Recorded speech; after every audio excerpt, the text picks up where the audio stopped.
आप कई देवी देवताओं की एक साथ पूजा करते हो, तो आपके साथ अंत समय में क्या होगा? प्रेमी भक्तों, यहाँ पर ये सवाल उठता है कि काफ़ी हिंदुस्तान भारत देश में काफ़ी लोग ऐसे हैं जो कई देवी देवताओं को एक साथ पूजते हैं। वे देखिए उनका अंतर्भाव है, क्योंकि हम ऐसे समाज में रहता है जो शुरू से ही हर धर्म से जुड़ा हुआ है, अर्थात हर धर्म में एक भाव रखता है। अर्थात हम किसी धर्म में कुछ इतना भेदभाव नहीं करते हैं कि ये धर्म अलग है, इनके देवता अलग है। हमारा जो प्रतीक है वो एक भाव है, अर्थात एक परमात्मा का भाव है।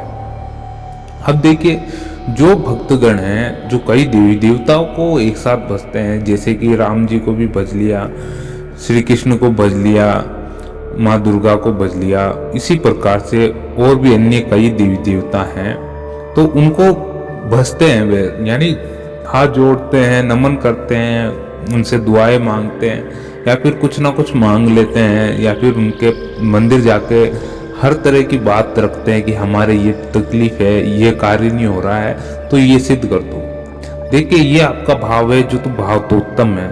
देखिए, कई कई तरह के संस्कार होते हैं जो हमें परिवार से मिलते हैं, समाज से मिलते हैं, और हमारी स्वयं की जो संस्कृति हम साथ रहते हैं, हमारे जो एक तरह का जो माहौल बना के रखते हैं, एक तरह का क्राइटेरिया बना के रखते हैं, उससे भी कुछ अर्जित करते हैं।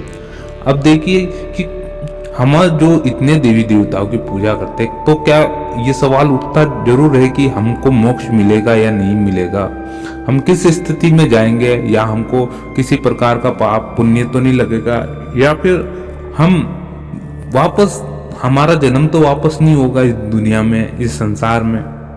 इस तरह के काफी सवाल होता है। अब देखिए कि आप लंबे अरसे से, आपकी उम्र इतनी हो गई है कि आप छोटे से बड़े हो गए हैं, और सभी देवी देवताओं को एक ही भाव से हाथ जोड़ते हैं, नमन करते हैं। कभी कभी तो ऐसा भी हो जाता है कि हाँ, मस्जिद दरगाह में भी जाते हैं, माथा टेकते हैं, मानते हैं। ये हिंदुओं में खासियत होती है कि वो दरगाह भी जाएंगे तो माथा टेक कर आएंगे, फूल चढ़ा के आएंगे, ये होता है। लेकिन अब देखिए, अब इसमें भी ये होता है कि जैसे कि आप श्री राम भक्त हैं, है ना, मेन एक उसमें से भी एक इष्ट होता ही होता है आपका कि मैं पक्का भक्त श्री राम का हूँ, मैं पक्का भक्त श्री कृष्ण का हूँ, श्री हरि का हूँ।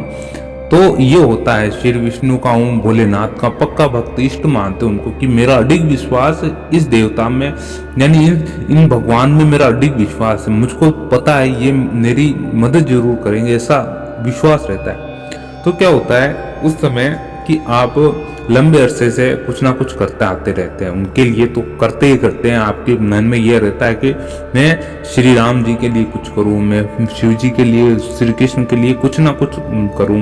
यानी कई लोग ऐसे होते हैं कि जैसे भोलेनाथ के भक्त है, वे हर संडे शिव जी को जल चढ़ाते हैं, या हर संडे या सोमवार को शिव जी को जल चढ़ाते हैं, ये होता है। कई भक्त ऐसे हैं कि हर रोज ही जल चढ़ाते हैं या कच्चा दूध चढ़ाते हैं, ये नियम बांध रखा है, ये सबसे उत्तम होता है।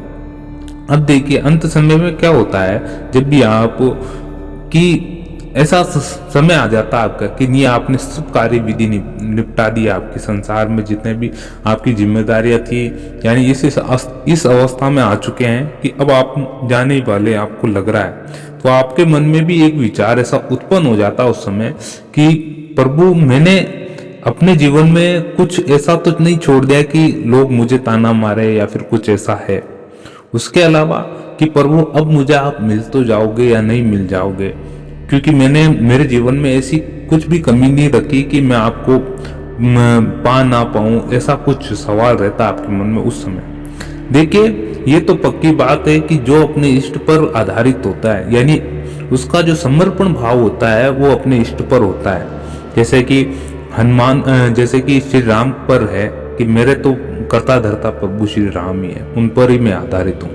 तो ऐसी स्थिति में क्या होता है कि जो मनुष्य प्रभु राम को भजता है, प्रभु श्री कृष्ण को भजता है, हरि को भजता है, भोलेनाथ को भजता है, तो क्या होता है ऐसी स्थिति में कि अंत समय में जब वह उसका नाम लेता हुआ रहता है, अंत समय में उसका नाम लेता रहता है। अर्थात कैसे, जैसे कि श्री राम का भक्त है, अब उसको पता चल गया अब अपना ज़्यादा लंबा समय नहीं है, अब जितना भी समय है अब उसमें नाम ही लेते रहो प्रभु का। जैसे कि राम नाम है राम राम राम राम, श्री हरि का है तो ओम नमो भगवते वासुदेवाय, और राम भी बोल दो, एक ही बात है, क्योंकि नाम तो एक ही होगा। अब जाना तो एक ही जगह आपको, ऐसा तो नहीं है आप वहाँ जाओगे तो वहाँ पर भी आपको 5 या 6 रास्ते मिलेंगे कि ये तो भगवान राम का जा रहा है, ये श्री कृष्ण का जा रहा है, ये श्री हरि का जा रहा है और ये हनुमान जी का जा रहा है। ऐसा कुछ नहीं होता। आप ये तो दिमाग में आपको सटीक बात बैठनी होगी कि मरने के पश्चात भी आपको इतना जंजाल थोड़ी ना मिलेगा कि ऊपर कि नहीं यार अब क्या करें, इतने सारे मंदिर आ गए, अब किस मंदिर में मैं जाऊं, किसकी पूजा करूं, किसकी आराधना करूं। ये नहीं होगा। आपके तुरंत मरने के पश्चात आपको इतनी शंकाएं समाधान नहीं मिलेगा। वहाँ एक ही रास्ता मिलेगा और एक ही जगह आपको जाना होगा, और वो आपको निर्धारित करना है कि आपको किस जगह जाना है। इसलिए प्रभु के प्रति एक असीम प्रेम रखें और अपने प्रभु का जो नाम स्मरण करके प्रभु को प्राप्त होता है, तो उसके देवगण आते हैं, देवगण आपको ले जाते हैं और आप प्रॉपर एग्जिट जगह जाते हैं जहाँ पर आपने प्रभु को नाम जपा है। प्रभु को एक तरह से आपका एड्रेस पहुंच जाता है। इस बात से आप निसंदेह ऐसे आप डर ना खाए कि नहीं मेरे मृत्यु होने वाली, अब मैं क्या करूं, अब मैं तो भटकूंगा, बहुत मुझको तो नर्क और स्वर्ग में ऐसी सजाएं मिलेगी मेरे पाप पुण्यों की। देखिए एक चीज मैं आपको और बता देता हूं कि आपको ऐसा प्रतीत होता है कि मैंने जीते जी इतने पाप कर दिए हैं कि मैं अब सजा मुझे मिलेगी, बहुत गजब सजाएं मिलेगी ऊपर जाने के बाद, कि मुझको तेल में पकाएंगे, ये है वो है, इतना कार्य करेंगे कि मेरी तो आत्मा झुलस जाएगी, मेरे तो शरीर का रोम रोम कांप उठेगा, अब मैं क्या करूं। आपको ऐसा लगता है कि आपने पाप किया है, और आपको अगर ऐसा भी लगता है कि मैंने बहुत पुण्य किए हैं तो मुझको ये प्राप्त होगा, वो मिलेगा। देखिए एक बात होती है कि आपने अपने जीवन में कितने भी पाप कर लिए हो, कितने भी पाप किए हो, देखिए उसका भुगतान तो आपको करना ही पड़ेगा, ये तो मान के चलिए। क्योंकि जैसे कि एक उदाहरण मैं आपको देता हूँ कि आपने एक फसल बोई गेहूं की, तो उसमें बाजरा तो निकलने वाला है नहीं, मक्की तो नहीं निकलने वाली, उगेगा तो गेहूं ही उगेगा, ठीक है ना। तो आपने जो अंकुरित किया है, जो बीज बोया है, उसका फल तो वैसा का वैसा मिलेगा आपको। अधिकांशतः वर्तमान समय कलयुग में ऐसा होने लग गया है कि जो जैसा करता है उसे इस जीवन में जीते जी वैसा मिल जाता है, बुढ़ापे तक तो मिल ही जाता है, ये मान के चलिए। अगर आपने जवानी में काफी ऐश मौज कर ली है, काफी ऐसे दुर्व्यवहार किए हैं, अपने माता पिता के साथ किए हैं, या फिर अपने भाई बंधुओं के साथ, या फिर किसी लड़की के साथ ऐसा दुर्विचार ऐसा काम कर दिया है कि आपको लास्ट में पछताना पड़े, तो वो तो आपको जीते जी ही मिल जाएगा। यानी यहाँ का यहाँ ही आपको भुगतान करना पड़ेगा किसी ना किसी रूप में, ये मान के चलिए। और उसका जो भुगतान होता है वो जो आपने की हुई प्रक्रिया है, जो क्रिया करते हैं, आप कार्य करते हो, उस समय गलती से कर बैठते हो या अनजान में करते हो या जानबूझ के करते हो, वो उसका भुगतान है ना 100 गुना आपको बहुत दुष्परिणाम मिलता है, 100 गुना दुष्परिणाम मिलता है, ये मान के चलिए। आप ऐसी गलत धारणा ना बनाए कि आपको क्या होगा उस समय, आपको बहुत दुष्परिणाम मिलने वाला उस समय। अब देखिए, अब आप क्या करें, आपको क्या करना है कि आपको लग गया, पता लग गया कि नहीं, हाँ मैंने ये भी चीज बता दी कि आपको करना क्या है। श्री हरि भक्ति है, प्रभु श्री राम भक्त है, श्री हरि भक्त है, तो क्या करें आप, अंत समय आ रहा है प्रभु राम राम राम, किसी से बात मत कीजिए उस समय। हाँ है भाई, और बोल के रख दीजिए आपको है कि नहीं भाई, अब जो मुझसे होने वाला है मैंने कर दिया, अब कोई मुझसे बात, जैसे कि जैन धर्म में होता है सांथारा अपना लेते हैं अंतिम दिनों में, वो किसी से बात नहीं करते, जलपान और खाना भी नहीं खाते। ये बहुत अच्छा लगा मुझे जैन धर्म में कि अंत समय में किसी से बात नहीं करते, क्योंकि उन्हें पता है कि लास्ट समय में उलझ गए तो इस संसार में उलझ के ही रह जाएंगे।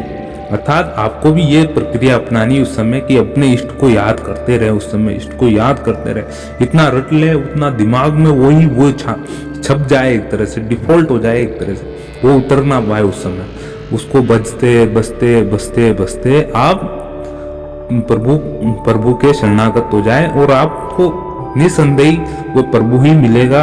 और इसमें कोई शंका समाधान नहीं है कि आपको ये, ऐसा भी नहीं है कि कोई गलत चीज है, आप सीधी सटीक जगह जाएंगे। और मैंने ये चीज पहले ही कहा है, अगर आप नाम लेके बोलते हैं, प्रॉपर अपना पता बता देते हैं प्रभु को कि प्रभु मैं ये हूँ, मेरे पिताजी का नाम ये है और मेरे दादाजी ये हैं, तो क्या होता है कि एक तरह से वो जो पोस्टल ऑर्डर जाता है ना किसी जगह, वो बिल्कुल भले वो एकदम स्पीड पोस्ट से जाता है और बिल्कुल सही ठिकाने में पहुंचता है। तो ये कि ये प्रक्रिया आपको करनी पड़ेगी कुछ ना कुछ, और प्रभु के प्रति असीम प्रेम निभाए रखे और अच्छे कार्यों में अपना समय व्यतीत करे, अधिक से अधिक समय।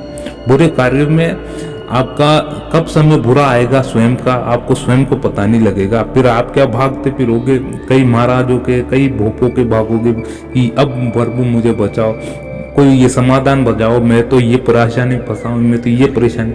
इसलिए कभी भी किसी का अहित ना सोचे, स्वयं का भी हित सोचे और दूसरों का भी हित सोचने की कामना करे। इसलिए आप जहाँ हैं वहाँ उत्तम है, और उससे भी अच्छा आपको एक नई राह मिलेगी प्रभु की दया कृपा से। प्रेमी भक्तों, ये आपको वीडियो कैसा लगा जरूर हमें कमेंट करके बताएं।